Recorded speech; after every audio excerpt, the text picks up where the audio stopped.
Assalamu alaikum, dear brothers and sisters.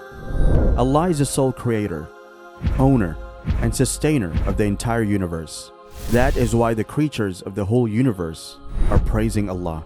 It is mentioned in the Quran that there is nothing that is not praising the glorification of Allah.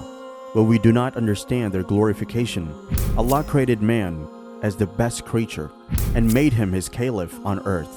He made all the things of the world subservient to man, blessed him with innumerable blessings, and did immense favors to him.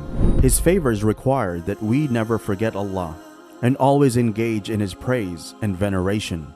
In this regard, Allah has also told us many ways to remember Him. One wonderful dhikr is as follows: La ilaha illallahu, wallahu akbar, hawla wala quwata billah.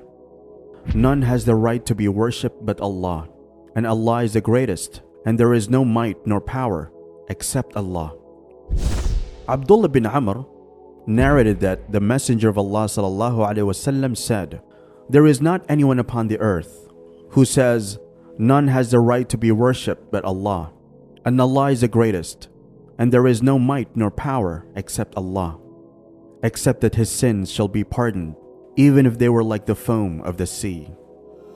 In this era of materialism, our living conditions are in total deterioration. Our souls have become sick, and our hearts have become rusty.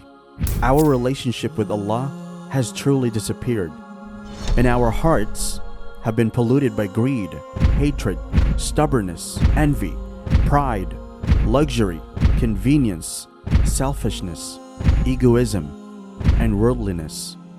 Therefore, to correct these damaged conditions, to heal the sick souls, to make the mirror of the heart transparent, to illuminate the heart with the light of faith, remembrance of Allah is the best way.